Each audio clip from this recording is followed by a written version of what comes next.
violent Salafi jihadis and to becoming the global field of religious terrorism. Why I said religious-based terrorism? It's not religious means that the terrorism that is based on religious-based arguments according their own interpretations. Put it that words, right? So, so because we have to be clear about the definition because definition matters. So my thesis is we need to update it.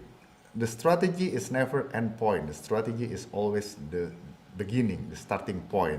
That's why we have to be more creative, innovative, and updating our national security strategy and being integrated with Indonesian grand strategy. So, and we have a counter-terrorism law issued in 2003. We're still using it until today, to 2003. They're treating violent Islamist extremists as the criminal because they're performed by the citizens. That's why the police, national police, is placed as the frontliner, backed up by national intelligence and national military. That's the issue I'm going to raise, Dr. Blau. So what is the key policy focus for the future? This is my recommendations, actually. Now, Indonesia, this current year, for the last 2 years, they're quite busy to, there's a plan to pass the new counterterrorism bill to supersede the old one, the 2003. But there is a tension between the Indonesian military and then police about how to treat the terrorism. So I'm going to talk a little bit about that. But my point is, we can differentiate to two. The first one is how to address the political, economic, and social grievances. That's the general development policy, I think, right? So how to narrowing the gap between the rich and poor, Gini coefficient, blah blah blah, right? So to make a more economic equitability being realized. I also said, even in front of my, senior Indonesians from any political camps, political disagreement is common anywhere, including in democracy. But we have to be aware. There are 5 levels of gradations, 5 levels of managing political disagreement. The first one is totally peace, which is in the heaven, not now.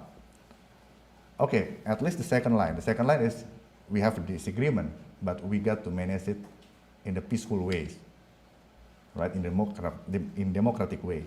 The political oppositions, they can engage by having oppositions from engage from the newspaper or criticize the government, blah blah blah. And then the government can engage back by, give their argument, support by think tanks, the healthy life of a democratic life. But the third layer is the political pressure, is when the government start suppress their political oppositions, their oppositions parties, like, criminalize whatever, anyone that criticize toward the government. It's dangerous because, why? Because it will invite the response by the non-state actors. They will respond. I'm going to talk a little bit about the case of Jakarta Governor, Pak Ahok. Also, we know each other. My point, we have to be careful with that. Because government is in the central position to decide the future trajectory of Islamist movement in Indonesia. This is my thesis. It depends on the political leadership, right? If the government keep suppressing their political, their opposition, it will degrade to political violence. The people will fight through a non-democratic way, outside the systems, engage in terrorism, and then government will do counter-terrorism. And then the non-state actor will engage in insurgency, and the government will engage back in counter-insurgency. And after that, the last stage, which is civil war. So everything back to the government is up to them. This is the challenge of democracy, that we have to be wise in that, seeing this. So I get so many questions about what is my opinion about the event. I think most of you heard about Jakarta governor, the case of Jakarta governor, the Christians, Chinese ethnics, the first time. There were like a lot, many, like 10 million Indonesians who went to the streets doing demonstrations in November 2016, 2017, early 2017, demand President Jokowi for Ahok to be convicted for the blasphemy, for the blasphemy. And Ahok said, I'm treated unfairly. That's why I react that way. It's according to him.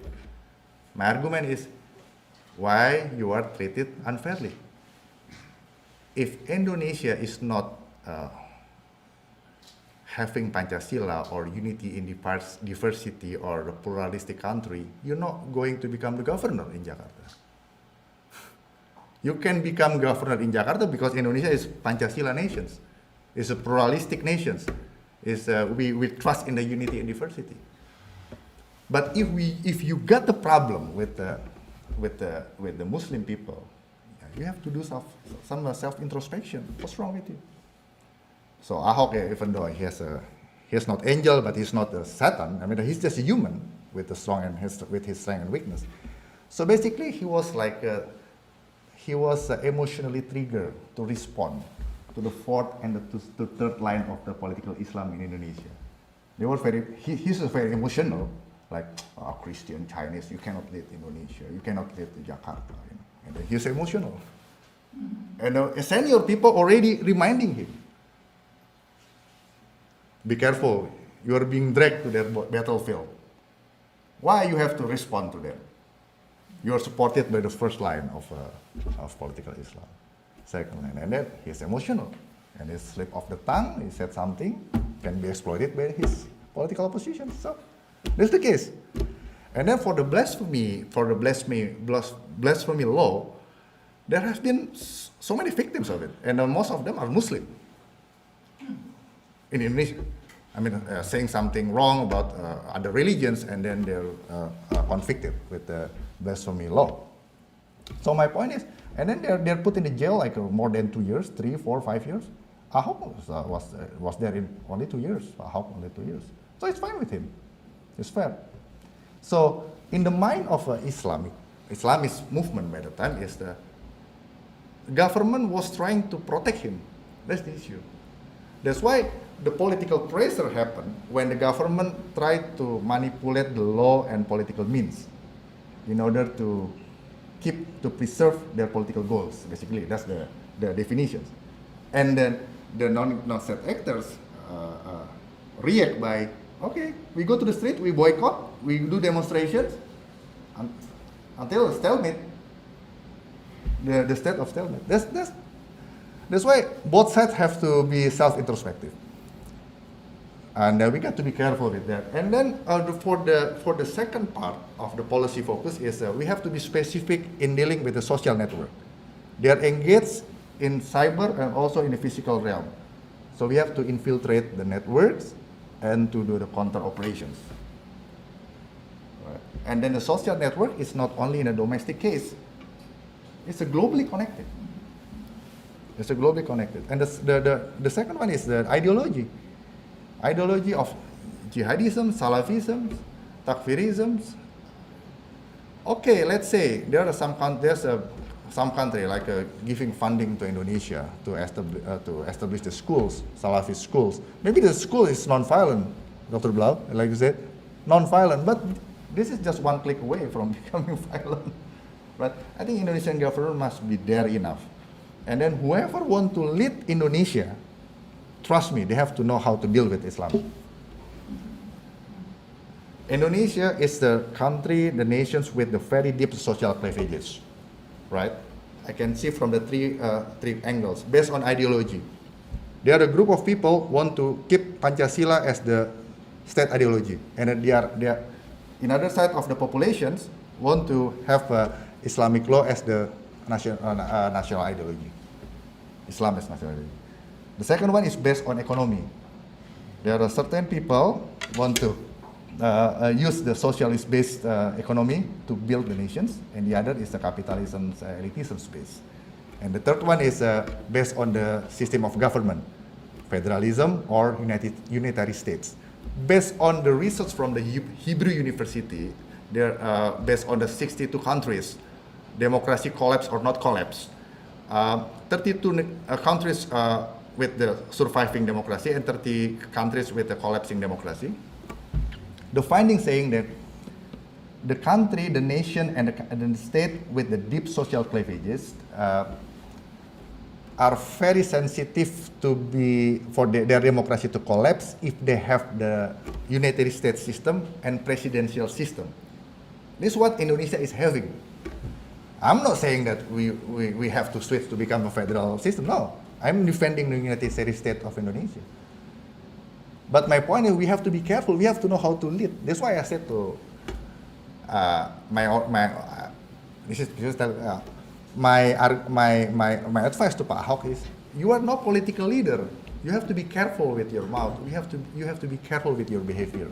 You are not just a consultant or doer like a field manager. No, you are a political leader. It's different. The way you lead the nation, you have to lead the society. It's different.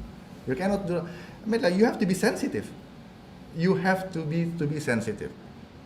And economic, inequality, blah blah blah. So this is the challenge. But we can do that. We can do that. So, and then the last one is we have to be there. I think with any countries that sponsoring the ideology of Islam that is against Indonesian values. If I'm in the position in the very strategic position in Indonesia, I will stop from the original source. I will deal with them directly. Stop. Right. So, but if funding coming and then they establish schools, school systems, see? Just waiting for the time, just waiting in 1 to 2 years, 3 years, and then we've been going through certain levels of certain states of a policy.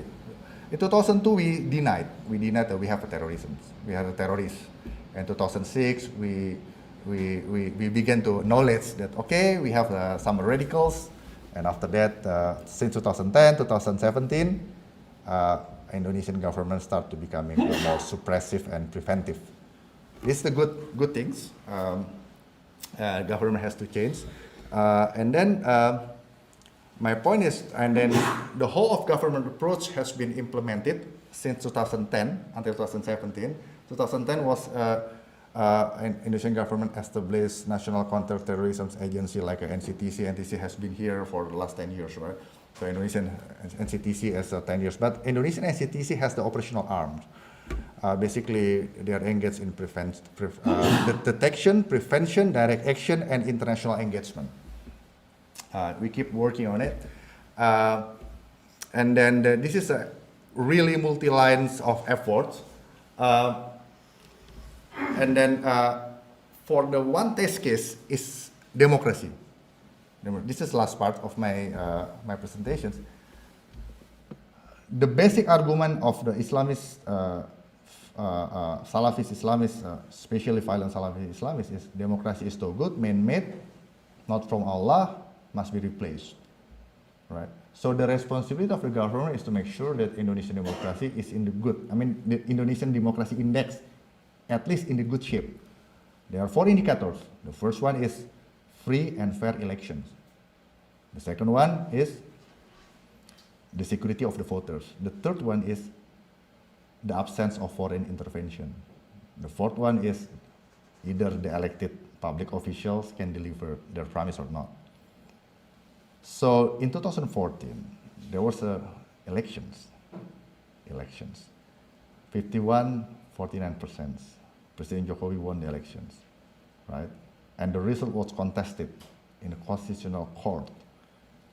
And then the court said President Jokowi still won the election. And then Pak Prabowo accept the result. Okay, that's fine. Okay. But my point is, in 2014, 2016, the 2 years was used by President Jokowi to consolidate his power. Because by the time President Jokowi, Governor Jokowi as a governor of Jakarta decided to run for the presidency of Indonesia, he always said in the public, even 5 days before he decided to run, I'm not ready. I'm not ready. I'm not ready. I'm not thinking about that. I'm not ready. See, like a mayor of Washington said, I'm not ready. So my point is, that's fine. He decided to run and he won. That's fine. But the consequences is he's not ready by the time. So he needs the first 2 years to consolidate his power. And then in 2016, Pak Ahok, the governor of Jakarta, made a slip of the tongue. And then the people, the majority of Muslim people go to the street and then do demonstrations, right? And the government was distracted again. And then now this is already 2017. 2018, the presidential candidate have to register already to the elections committee who want to run for the presidency. So 2019 is the election. So you can imagine, for next 2 years, everybody now is getting busy again with politics. In Indonesia, who will becoming president in Indonesia in 2019? So and then my concern is, I get a question this morning when I made a presentation at National Defense University. So what is the chance of radicalization in Indonesia? I think in one side it's good. I mean, we have to be firm with the violent or non-violent ideology, Islamist ideology that's against the Indonesians' values and rule of law. But at the same time, government must be sensitive because they think that sometimes, according to my research here, governments tend to criminalize anyone that is critical toward them. So this is the counterproductive to what they're doing. Because what is important is to make sure that rule of law is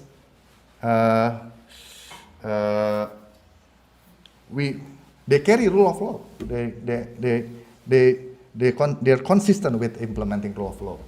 But on the other side of the story is, some people said, the government started criminalizing their political oppositions. After their political oppositions get some backdoor dealing, ready to support for 2019, they're no longer being criminalized. It's what they're thinking. I'm in the scholar position. I have to be neutral. I don't want to be involved in the fighting between the 2 camps or 3 camps. I want to be light of the world, so to tell the truth, right? So this is what happened. It's a counterproductive. So this is a challenge of the nation. So, but we have to make sure that my message is in 2019. I kindly back the national world to make sure that Indonesia's election in 2019 is free and neutral. There is no foreign hands being involved in supporting any candidates, because otherwise, trust me, it will implode. The grievances in the Islamic heart, Islamists, not only third, maybe in the second line. In the second line, already is very heating up now. So we have to be careful. In 2019 is very critical. We need the American support and also global audience support to make sure that the elections will be carried on in fair and free. And then, so for the counterterrorism policy, we look forward. We try to be more creative, and like what Dr. Bloh has asked me, and also the question that was asked to me this morning at NDU. What is the most important factors in the effective counterterrorism policy in Indonesia in the near future? This is my argument. Based on the national constitution in 1945, the main national security actors is national military and national police. We don't have a state police, we have a national police. It's like FBI, national police, doing everything. National police, we don't have state police. And national military, we don't have a national guard. We have a national military, right? So these two, and then they used to be in the same organization, one umbrella, Indonesian Armed Forces. When President Suharto was stepping down in 1998, they were separated. Since their separations, the competition is still going on until today, especially in dealing with the domestic security. This terrorism is one of the examples. And that's why my thesis, Dr. Blau, if Indonesian National Military and Indonesian National Police they're getting along, in this particular case, it will be good, it will be fine. And political leadership must be not being egoistic. They have to be, they think long term for dealing with Islamist radicalism. They have to stop lying if they're lying, because they have to give the example to their citizens, because the center of the government is the good life of citizens, right? So, and then that's why the current national security bill is focusing on how national police can have more better and solid in synergy with the Indonesian National Military. Hopefully the bill will be passed sometimes this year or next year maybe, and I hope my thesis, 80,000 words of thesis, can inform the Indonesian policymakers and the new counterterrorism bill that will be passed hopefully next year before the election 2019. Thank you so much. If we have any questions and answer, I will be happy to discuss with. Thank you.